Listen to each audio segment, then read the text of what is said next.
I now have the pleasure of introducing our brave speakers for this evening. For the first time in Brave Talks history, we are fortunate to be welcoming two members of the same family to speak about their different experiences of mental illness in their family. First up this evening is the determined and courageous Ali Goldman. Today, Ali's life is full. She is studying law and psychology. She travels, pursues her hobbies, and loves spending time with her friends and her family. However, in her early teens, Ali's life and perspective were very different. Ali experienced anorexia nervosa, spending her days in hospital beds and doctors' offices.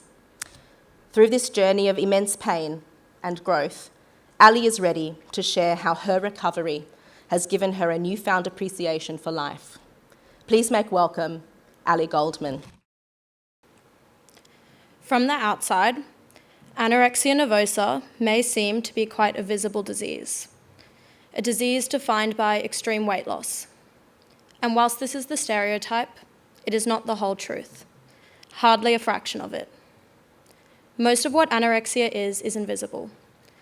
It exists in your deepest and darkest trenches and stages a coup on the one thing that is supposed to be yours forever, your mind. Perhaps the most invisible aspect of anorexia is the beginning.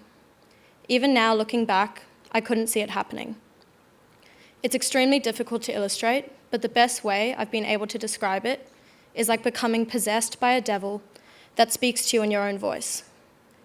I was 14 and I thought that I was doing socially acceptable things like trying to eat healthy and exercise. But what I didn't know was that I was sinking into something obsessive, compulsive, manipulative, and completely all-consuming. It happened without me knowing, like my brain had grown a new lobe, one which would come to dominate my every action and make me believe it was my choice and the right choice. A lobe that would turn me into a lifeless person who could only commit to and value excessive exercise and calorie counting. And a lobe that would steal a year of my life from me, sending me down a path of defiance, hostility, and pain. I was diagnosed officially in February of 2018. Soon after, I found myself in the emergency room with a heart rate so low that my doctor said if I played one more game of netball, I could have dropped dead. A refeeding tube was put in my nose, down my throat, and into my stomach, and a cannula in my hand, and that was the start of the most agonizing year of my life. It's hard to describe that time. There are few words that do it justice. But my goal tonight is to describe that time to the very best of my ability, so that I can do my part in redefining the stigmatized narratives that surround eating disorders. The first way I can try to encapsulate the experience is to say that my life moved in slow motion. A day felt like a month, and a month felt like a year. But somehow, I was still only getting up to speed a minute too late. I was always a step behind. What I mean is, it is not until I was hospitalized and bedbound, isolated from everything and everyone that I loved, both physically and mentally, that I comprehended the extent of what I had done to my body, life, and family. And even then, the numbness that consumed me prevented me from truly caring. I was told some terrifying things. I was told by doctors that I couldn't leave hospital because my heart rate dropped to a dangerously low level overnight, a level at which it may stop beating. No matter how terrifying and dark the cautions became, I just didn't care. My parents would stand in front of me, sometimes with tears in their eyes, talking to me and begging to see a semblance of the daughter they knew for 14 years behind my empty eyes. I could see them, and I could see that they were in pain. But I was frozen, and I couldn't help but give in to the possession that was begging me not to sacrifice how far we'd come together. It sounds scary, and it is. I just sat there expressionless, numb, looking out of the window, imagining the world carrying on without me, becoming angry and sometimes furious. Then that emotion of anger passed like a wave, and I was numb again. The second way I can try to encapsulate the experience is to say that anorexia can make you question everything. Your values, your standard of what it means to be a good person, and how you treat the people you love, because that devil in your head makes you do things that you would never do. I threw food at my parents, I called my family horrible names, I grabbed the wheel of the car while my dad was driving, I ran away from home, leaving my parents to search the cliffs for me, and I stood behind my mum's car while she tried to drive. Each time, without fail, 2 minutes later, I was curled up in a corner with my head in my hands, weeping, because I did in fact do all of those things that I thought I would never do. Deceive and abuse the people I loved most, who were doing everything in their power to help me.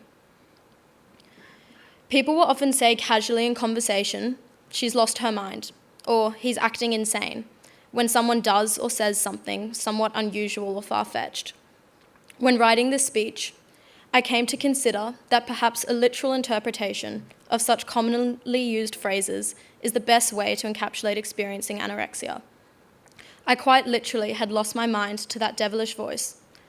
Sanity was a level of being that had become out of reach to me. This is an essential distinction to understand for anyone watching someone experience an eating disorder. They are not the voice in their head. Your loved one is still in there, fighting tooth and nail for their mind back. After a year or so of hospital, family-based therapy, hypnotherapy, psychiatrists, psychologists, screaming, deceitful tricks in the darkest days of my life, I had my mind back. The one ongoing effect I will say is this. Sometimes things happen. Someone makes an innocent comment trivializing eating disorders, or I'm walking down the street and I can see a person with that look in their eye, running that extra kilometer because they ate an extra square of chocolate last night, and my heart momentarily breaks. Like literally breaks. You want to go up to them and shake them so they wake up from this evil trance, but you can't. Instead, I can do what I'm doing today. I can show them that recovery is not only possible, but the victory of a lifetime. Whilst I am no longer unwell, that experience will forever be a part of me. And instead of being ashamed, I'm so proud to represent a story of a girl who was broken and who anorexia was kicking in the ass every bloody day. But it didn't win, and it doesn't have to win. People often ask me, what changed? How did you beat it? And my answer, whilst I know that not everybody has the luxury of this, is that there are light bulb moments. Moments when your mind lights up and decides that it really is stronger than that devil, but in a way that it never has before. In September of 2018, I was in Northside Clinic, a place that exposed me to the realities of our world, far too bleak and heartbreaking for such young eyes. One day, sitting in that clinic with a group of women far older than me, one broke down in tears, and she told me that she too was sitting in this clinic at 14 years old. And 30 years later, she was sitting across from me, a 14-year-old. She begged me not to let anorexia win, and if I couldn't do it for myself, I had to do it for her and the life that she lost. For the first time in 9 months, I not only knew that I had to start to take my recovery seriously, but that there was no other option if I wanted to live a real life. To be clear, my stance on recovery is not to sit around waiting for light bulb moments. Rather, to turn that story into a more tangible method I implemented in my recovery. There is a phrase I once wrote on a big, beautifully decorated poster that hung on my wall: reasons to recover. The whole time I was unwell, I knew I had reasons to recover. Friends, travel, school, family, eating delicious food again. I just had to reach that stage where reasons to recover finally won the game of tug-of-war with the devil. And whilst I can imagine it would be incredibly frustrating and heartbreaking to watch someone you love lose that game of tug-of-war day in and day out, year in and year out, I can promise you that it is not their choice, and anorexia is the hardest matchup that they have ever faced. It is the fight of their life, and it is the fight for their life. What I think is helpful to do as someone's support system is just to remind them, time and time again, without ever losing that sparkle of hope in your eye, of their reasons to recover. This would remind me that my reasons to recover belong to me and not my disease. The disease does not have friends, family, or hobbies, let alone travel aspirations. This slowly segregated me from the voice in my head. Only once I was separated from my devil could I beat it. What I also think is helpful is to treat and love someone who is struggling as if they were still themselves. There is no way in the world that I could have beat this thing alone, without my loved ones seeing through the mask of rage and disconnect that engulfed me that year. Remembering that somewhere behind that spiteful exterior, the real me was still in there. I needed my best friend to hug me in the shower when I refused to get out because I didn't want to go to our dinner plans. I needed my dad to tell me he loved me after I had punched him so much I was weak. I needed my mum to make me the center of her world for a year, and I needed my brother at 12 years of age to turn to her and say, "She needs you more right now."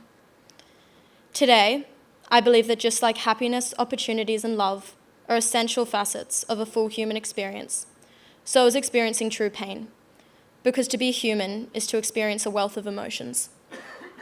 There is a quote once said by Viktor Frankl, and it says, "But there was no need to be ashamed of tears, for tears bore witness that a man had the greatest of courage, the courage to suffer."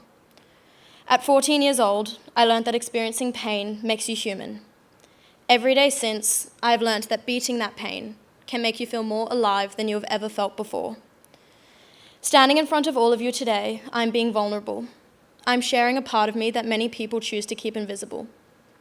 But invisibility only culminates in stigma, shame, and misunderstanding of experiences that are too widely experienced. Anorexia once consumed my mind, broke me down, and nearly took my life. But it is also a disease that in fighting and beating made me the person standing before you today, a curious and inspired story of recovery and growth with a rich love for this life. My hope today is to create a deep sense of appreciation for the severity of what it means to experience anorexia. And that's why my parting request is that we all make an active effort to create real visibility around eating disorders. Visibility which registers the truth of this illness and not the physical side effects. Listen to each other's stories, respect the depth of pain this illness causes, and of course, create a space where someone's reasons to recover have the best shot of winning that game of tug-of-war with their devil. Thank you.